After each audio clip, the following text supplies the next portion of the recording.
In this video, we're going to cover building with meshes and basically blocking out and creating our first area or room or what we're going to be working with. Let's get started. One of the first things we're going to want to do is we're going to create a new level, and we're going to basically design what we want everything to look like. So using our content browser down here, we want to organize things and keep things organized. As you can see, we have the default starter content in its old folder. The third person template stuff that it came with are in its own folders, etc. So let's make our own folder to contain our content. If we go ahead and do add new when we're in the root folder called content, we can do new folder. We'll name this one my content.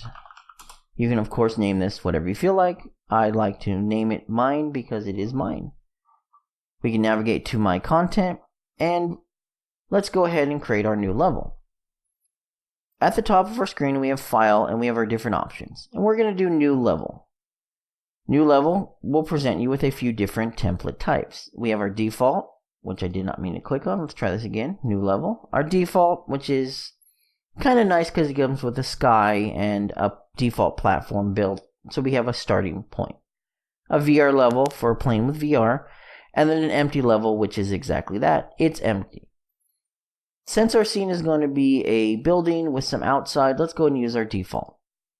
Now, if you have edited anything, it's going to ask you to save any edited content.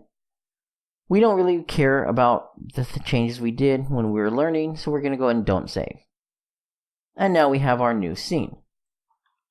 Our new scene by default, as you can see, like I said, comes with a few things. We have atmospheric fog. That is basically a little bit of a fog to give it a little bit of an effect. We have our light source, where it's basically simulating the sun. We have our player start. This is where our player is going to start when we actually play the game itself. And we have the sky sphere, which if we disable that, that's what gives us that look with the clouds and the sun. Well, the clouds. The atmospheric fog is what's giving us the sun. And all of these things are linked together. We really aren't going to play with these. We're going to leave them at default until we get to them. It's just a nice little starting point. We actually want to learn how to get things into our level and play with them. So let's do that. Let's navigate to our starter content, and let's navigate to architecture. And we'll find a few things that they have included for us. Now what Epic has done is someone has created these items, and they have imported them into the engine, and the engine have set them up for us to use. Some of them have issues, some of them don't, and we'll cover those when we get to them. But the point here is we have some stuff to play around with so we can build our levels. Our goal is going to be a little 2-story room, and it's going to have a few different props in it and some lights and some effects like that. We're basically going to start, go down our room, and try to get outside. Now all of these are named based on sizes and units, and it's so you can connect them together and make things organized so things will fit together.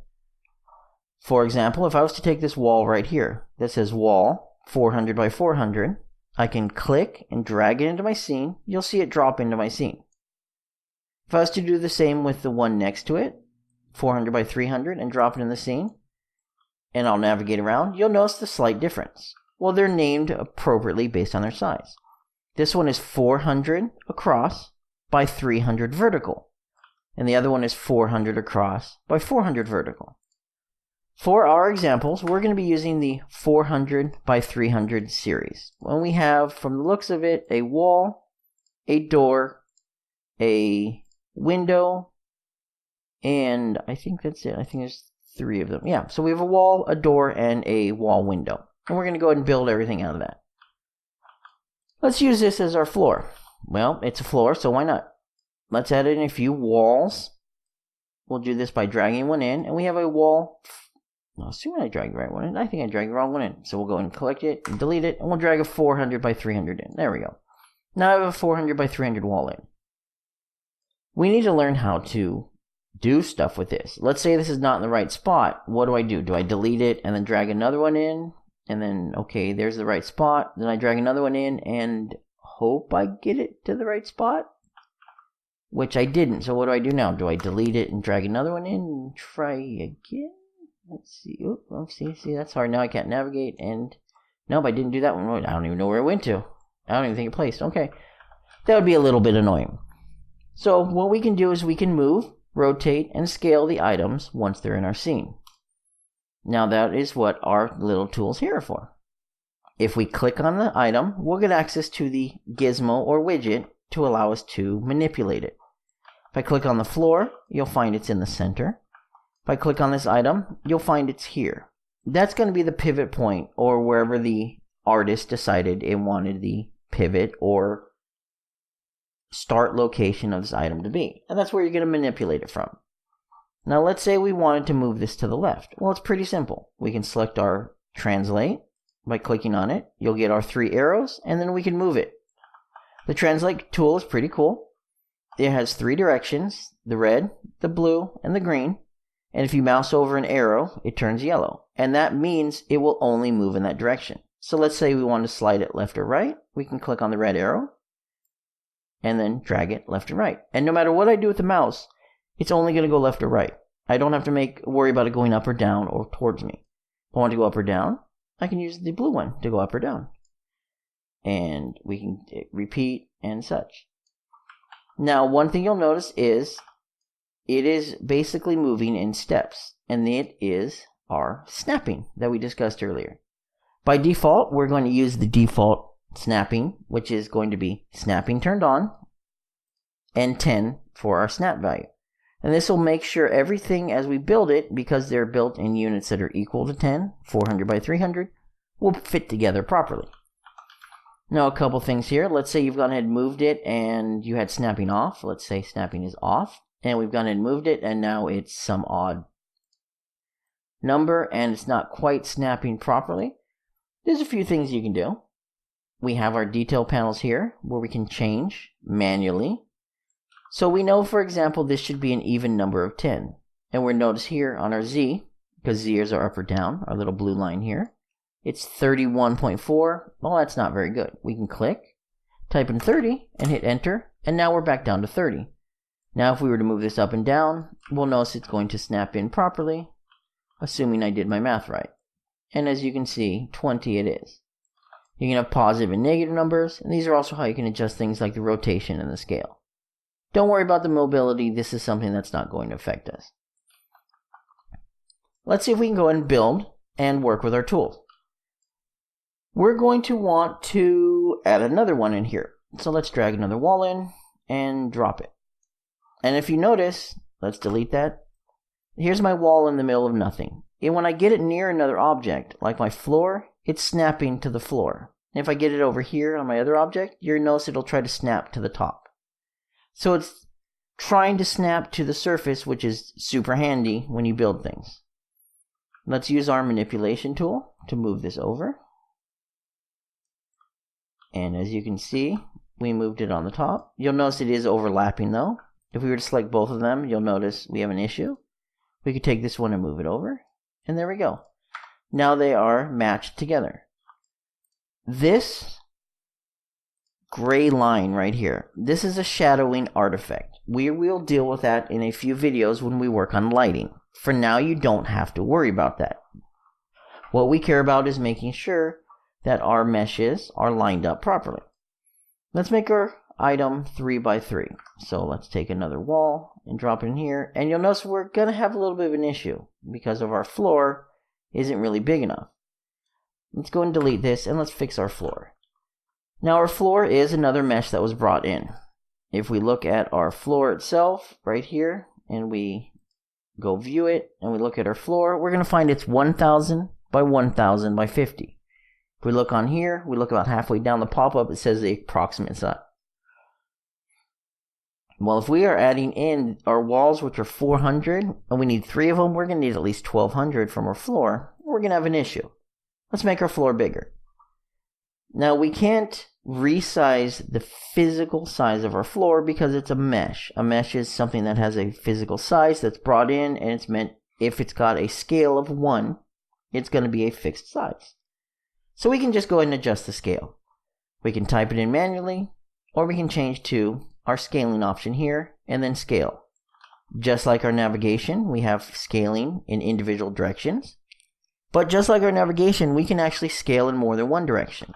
And you can do that by looking at our navigation item and looking at the lines in between the two of them.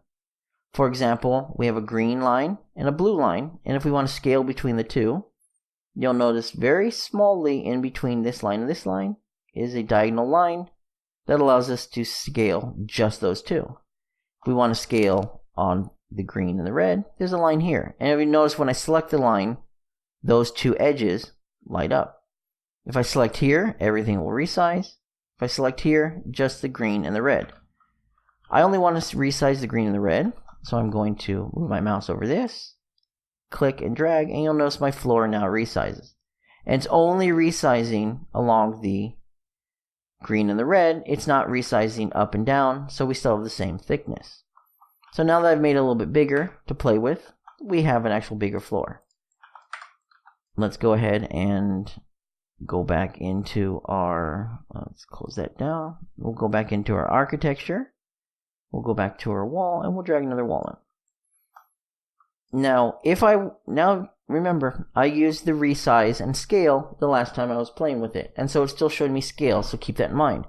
If I want to go back to movement, I'll have to click on this. Or you can use the common shortcuts, and it shows you on each of these, W, E, and R, which if you notice is right above where your navigation keys are when you're moving. So if you hit W, it'll change to translate, E is rotate, and R is scale. That's something to keep in mind and is very handy. That's why I really don't use these options much. W to scale, move it over, and we're done. Now we have our left walls. Let's go ahead and make our right walls. We can go ahead and drag in 3 more, or we can use the duplicate or copy paste. I prefer to duplicate because it's super simple. Let's say we want to duplicate one wall. Well, we can right click and we can find edit and duplicate, and it will duplicate the wall. Now when we move it over, we have a duplicated wall. One issue with duplicating is, let me go ahead and zoom in here. You'll notice it actually moved the position. See how it moved it to the right a little bit? It didn't really duplicate it in place. I want to move these entire walls over. Well, if we select each wall, if we select the first wall, hold down Control, select the next one, and then the last one, we're going to go ahead and have all 3 walls selected. We could also select them inside of our World Outliner. When you're selecting multiple items, the last item you select is where our pivot point will be. So for example, if I chose this one, the middle one, and the last one, my pivot point for moving all 3 of them is going to be right here. And I can move all 3 like this. Now let's say I want my pivot point to be down here. Well, select, select, select, and now my pivot point's here for moving. The shortcut for duplicate, if we look here, is going to be Control W. But there's another way to duplicate. If you hold down the Alt key and then manipulate, either translate or rotate is the other way of doing this. It will duplicate when you basically when you move it. Hold down the Alt key, click on my translate in this direction, and then move, and you'll notice it duplicates, and I'm now moving how I want. I can let go of Alt now. It's already duplicated it. But the nice thing about this is you'll notice it duplicates it in position. And then as I move it, it translates it along that direction. So this is going to be exactly the same place as the old one, except now moved over. So now I don't have to worry about it being offset. And then the nice thing, again, it works with rotate. We'll hold down the Alt key and rotate. And you'll notice I duplicate a set of walls out like that. Now, of course, we have things not lined up properly. So we want to figure out where our base is. Let's go ahead and click here, here, and here. And this is where our other viewports are going to come in handy. Let's move to our perspective and go to the top and figure out where we're at. And we're right here.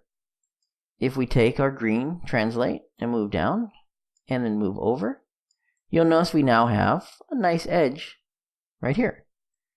Because we moved when we duplicated and we rotated when we duplicated, we don't have to worry about the Z being different. All of our Z's are the same. The only thing we did was move along our X and our Y. So when we're in our top view and we're moving things, we don't have to worry about things being offset. Let's go ahead and move our other wall by clicking these three with the control key. And you notice here's our pivot point. When we lined up this wall, we lined up our side walls to go flush against this edge. So we want to make sure we duplicate the same thing. We'll move this down and we'll go flush against the same edge. Now you notice we have the inside wall here inside of these two walls. We'll go ahead and click on our three items. We can duplicate in any view. We'll hold down Alt and drag, and now we've duplicated. Now you notice we have a nice little widget here, and boom, we are now same thing, moved over. Go to our perspective view, and we have our room, our first floor of our room, all designed and ready to go. All set up, all of our edges are connected, and we've gone ahead and we've duplicated everything and set everything up. Now, let's go ahead and put in a ceiling. Well, ceiling should be pretty simple. We can click on our floor, hold down our Alt key, drag up, and boom, there's our ceiling. Now, one issue here is, let's say we want to try to get this as perfect as possible, but we have, of course, our shadows causing issues. We could go to our left view. We could hit F to focus on our ceiling, and then we could drag this down so it's perfect, just like that. There we go. Or, we're already here. We can use a shortcut to basically say, hey, this item, go down. And go down until you hit something. The end key on your keyboard will snap an item down to the floor. It's as simple as that. So, all we had to do was duplicate. Let's do this really quickly. Click our floor. Drag it up. Hit the end key. Boom. We've now snapped our ceiling to the top. And we now have a completely enclosed room. Now we have lighting issues. We will cover that later. But for now, just know we have a completely enclosed room without too much of an issue. We're going to make our second room. And our second room is going to be very similar to this one. So we'll easily duplicate it. Let's organize things to make this really simple. In our World Outliner, we can do the New Folder option. Right-click, Create Folder, or click Create Folder. We're going to name this one Room 1 Geometry. Let's find all of our items, which is going to be all of our walls. And let's go ahead and put that into our Room 1 Geometry. And now we have a folder that holds all of our room items. Now our floor and our ceiling, we should technically fix. So let's see if we can resize this properly. What we'd want to do is probably go to our top and zoom out, and you'll notice our item is much, much larger than our room itself. Let's get rid of, since they're the same thing, we're going to go and get rid of one of them, and we'll just fix one of these. Let's try to move this to the center as best as possible. This is going to be a giant pain in the butt. I think we need to move over a little bit, maybe. What do you think? Something like that, maybe? No, that looks... I'm thinking maybe something like that. I don't know. We'll figure it out. And right now we have this set to the wrong side. So let's change this back to 1. And as you can see, we're still off a little bit. Like that. And let's go ahead and resize this. It's a little bit big. There we go. That's actually not that bad. Like I said, everything is within perspective. This is what we personally want to go with. If we were to look at this in a perspective, you'll notice we have a floor with a little bit of an overhang and a lip, which isn't too bad. Let's go and duplicate this back up, drop it back down, and now we have something that's a little bit better, a little bit enclosed, a little bit better. Now where are we going to want the front to be? Based on our light, let's put our front here. And we're going to go from our first room down to our second room. Let's duplicate our geometry really simply. Let's go ahead and click on all of our walls, because we're only going to want to duplicate the walls.